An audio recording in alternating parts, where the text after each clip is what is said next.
In this video, I'm going to talk about the Bear School Witcher gear and all the Witcher gear in the Witcher 3 Wild Hunt so that you can have the best swords and armor when you play the game.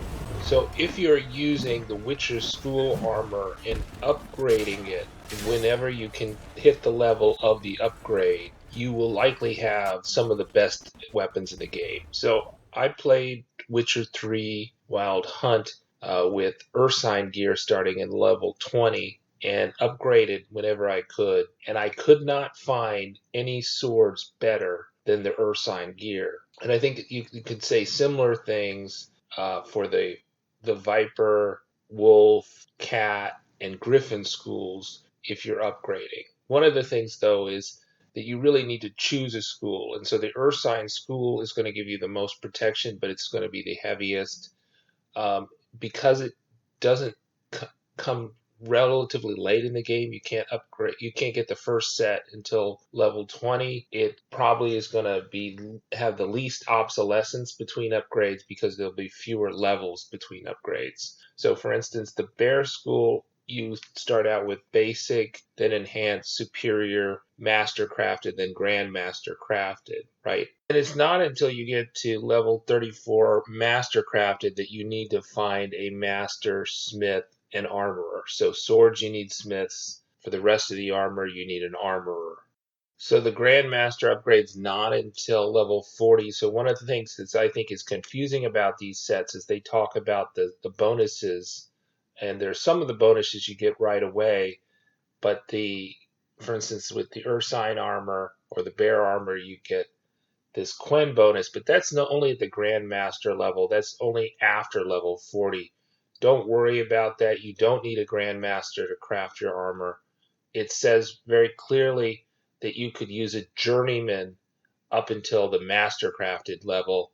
Then in the mastercrafted level, you need to do the level 24 quest, which you've probably already done with Hattori and Joanna to unlock the smith and armorer. Joanna in Velen and Crow's Nest is the master armorer, and the master smith is Hattori in Novigrad, the dumpling guy. But for most people that play through the main game, they're not going to get to level 34 unless they're playing a lot of side quests. So the recommended level, the highest recommended level for the main quests is level 31.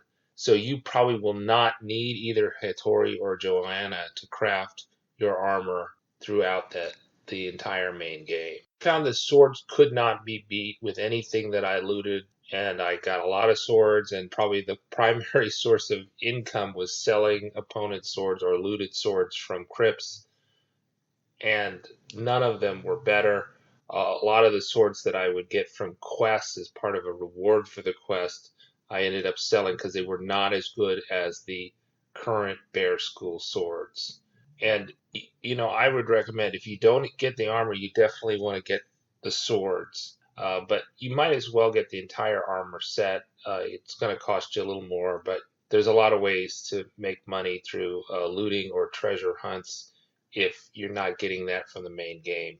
So every question mark on the map in the water in Skellige, more or less, is a treasure hoard that'll probably net you 1,000 to 2,000 Novigrad coins, which would be enough for at least half the armor set. Those are not really extended quests. It just involves shooting down 7 sirens or something like that, and then doing a little bit of diving. Very light diving. You don't need even like killer whale to extend your breathing time. Just without any enhancements, you should be able to dive those very easily. Another key concept is that you want to stick with the armor set once you choose it. Now, conceivably, you're open to the other schools before the Bear schools, so you could like switch from the basic Viper gear to the basic Ursine gear, and that wouldn't cost you too much. But when you get kind of later in the game and you're already to an enhanced or superior, then you have to start at the beginning of the basic and then upgrade. So the swords and armor have to be upgraded, and you have to start with the basic and then upgrade, and that is really expensive and hard to do. And if you don't have all the diagrams that means you have to do more quests. And so you kind of choose a school and live with it. So the Ursine school is going to give you the most protection. It's going to drain the most stamina. Two, it's classified as a heavy armor. I think the breastplate is around 6 or 7 rated, whereas the heaviest armor you could get is like maybe 13 or something. The I found that the pants, gloves, and swords were hard to beat. But the breastplate could be beaten by some mix and match armor I would find, especially heavier armor that I could find. If you want the best breastplate armor, you might want to just like take off the breastplate portion of the armor and put on whatever mix and match armor you have at the time that is better. So the way to evaluate armor is the initial number. So say armor has a number of 100, that means that it's going to absorb the first 100 of a hit. So if a monster hits you with 500, you're only going to take 400 in a hit. But it also has percentages based on different categories, whether it's bludgeoning, slashing, or monsters. And so the Witcher gear is going to do the best against monsters, not so great against percents of bludgeoning and slashing. And so I was able to find breastplate armor that was better at those categories. So if you're facing men, it's possible you may want to switch out the breastplate for something that does better percent-wise with bludgeoning and slashing. So if you have something that, say we have this 500 hit by a monster or by a man hits you with 500, you have 100 armor. So you're down, the hit's going to be 400, except you get a bonus for slashing, right? So if you get a 20% bonus for slashing, then maybe that takes it down to 320 because 20% of that remaining 400 is the bonus protection based on that armor. And so I found that the Ursine school armor, its percentages for slashing and bludgeoning were not as good as many of the mix and match armor that I looted. But on balance, I ended up wearing it all the time. I thought it looked pretty cool. You wear the complete set of whatever Witcher armor you're wearing. I think the key thing is to always be upgrading. So I think when you start out the game, you have a sword that like does 25 damage. And if you have like the mastercrafted Ursine armor silver sword, that'll do up to 500 times damage. So it's essentially 20 times more powerful than the original sword you start out with the game. The other thing that maybe people can do more, and I see a lot of videos where people have swords that are showing red on the play screen.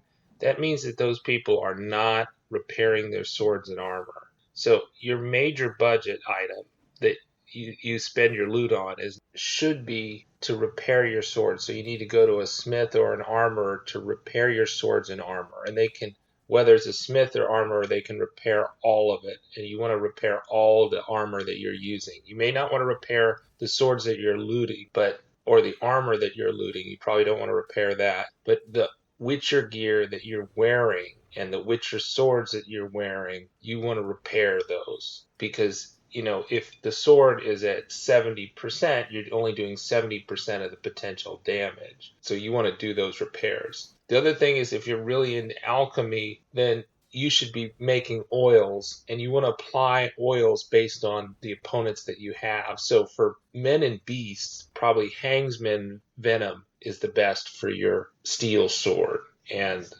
that'll increase your hit from like 10% to 25% to 50%, depending if you get to the superior level is where you get to 50% bonus. So if you have a $200 or 200 damage sword, you put a 50% Hangman's Venom on that steel sword, it's going to do 300 damage instead of 200. Makes a big difference in how much whacking you're doing in these fight sequences.